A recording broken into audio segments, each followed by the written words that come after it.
Danny. Right there is Nope. where I'm putting it. Right there. All right. July 4th, Independence Day, Part 1. The sickle bar added a not unpleasant shimmying motion to the steady drumming of the tractor as John guided it across a pasture-turned hayfield, cutting a 6-foot swath through the dense forage. Behind him, the girls followed with pitchforks, spreading out any clumps in the mown grass so they would dry quickly and evenly. The sun shone warmly upon them, but not so warm as in summers past. High temperatures were still only reaching the 90-degree mark. The weather reports gave only small probabilities for rain for the next 4 days, so the Horn family was following the age-old dictum of making hay while the sun shines. Very wise thing to do. Doing it when it's raining is not productive. They'd be stopping for a big 4th of July dinner at noon. It was to be a community affair, and Ellie, Heather, Ann, Lisa, and several other local women were up to the house putting the meal together. The men would come in at noon to eat and then go back to their respective work, at least those who were making their living from the land would. The kids old enough to work would do the same. That evening at dark, they'd all gather together again for the fireworks. The entire community had contributed what they could towards the purchase of the skyrockets and sparklers. Such things were entirely imported so far as he could tell, and the vast majority came from China, so that in these post-impact times they had become quite expensive. Still, they'd managed to acquire sufficient of them to impress the kids. John was looking forward to the lemonade, homemade ice cream, and cake they'd be sharing. The lemons had been expensive as well, imported from Mexico. As he guided the tractor, slowly cutting its way through the grass, he wondered what could be done to lessen their reliance on imported goods to celebrate this most quintessential of American holidays.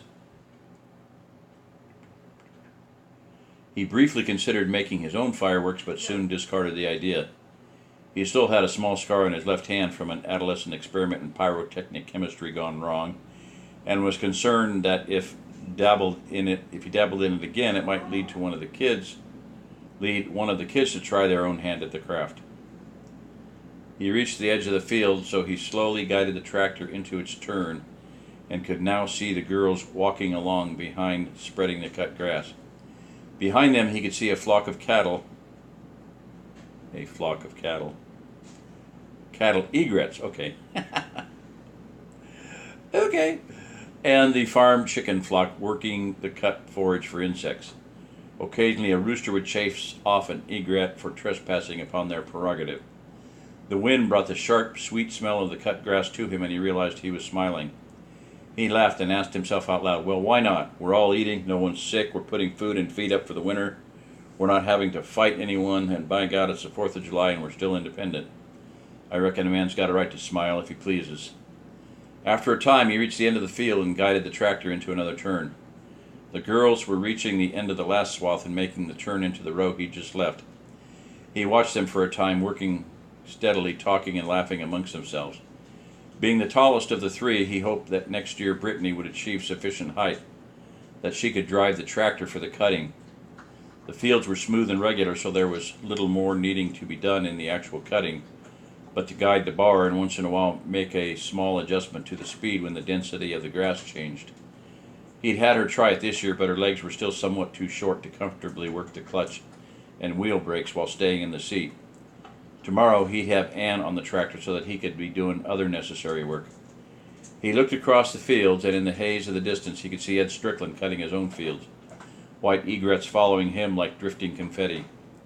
He and Ed had come up to a cooperative arrangement in that Ed would bale John's hay in return for John and the girls helping him get his in as well. When John had finished cutting his own, he'd start on the remaining uncut acreage that belonged to Ed. It was a good arrangement since Ed had far more hay than he could put up by himself, and John didn't have a baler. In this way, John would not have to pay someone to bale his hay, and Ed wouldn't have to pay to hired help. John would probably swap Ed for some of his hay in addition if his own cuttings didn't produce enough. In the pre-impact times, John had never put up his own hay, but now things had changed. Between his own pasture and that which he rented from Ed, he now had enough to keep his stock on grass and to cut some for hay too. The less feed he had to buy, the more of their own hard-won earnings the family would be able to keep for itself. The tractor made its slow way down the length of the field, and he turned again, the inside square of the uncut grass becoming steadily smaller. From this direction, John could see his wheat waving in the breeze, turning from green to gold. Adam Kincaid had told him the weekend before that he figured it would be ready for harvest by next weekend and would arrange for the university combine to come out. Nicholas Smith, the faculty member he assisted for, had been in poor health since the impact and had seldom been able to come out into the test fields. But Adam had become a regular along with Mitchell Martin, the forage specialist for the agricultural college. John hoped Dr. Smith would be interested in growing more for his research projects this coming winter, since the university provided his seed and harvesting equipment. Otherwise, he'd have to try to find someone to combine the grain for him or simply cut it for hay. It was half done when he heard the farm bell in the distance, so he looked at his wristwatch for the time. "Glad to hear it," he said out loud. He stopped the forward motion of the tractor, backed up a few feet, then raised the mower bar so no one would walk into it by accident, and shut off the tractor motor. Standing, he made a long, pleasurable stretch, then climbed down from the machine to join the girls heading towards the house.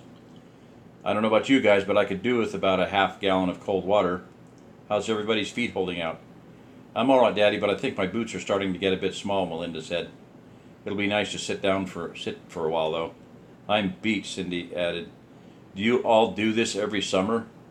"No," her uncle replied. "This is the first time, in fact. You're helping create a new family tradition." The girls smiled wearily but said nothing more. "I think my sneaker is starting to come apart, Uncle John. Feels like the heel is loose," Brittany said, wiggling her right foot from side to side. John smiled, then patiently spoke. "Well, we'll get used to it. It's only for a couple days, and we won't do this again for another 3, maybe 4 weeks or so if we get some regular rain. I reckon we better be looking into your shoe situations shortly, though. You're all growing, so it's only natural that you'd be needing new shoes before long." All right. Good night.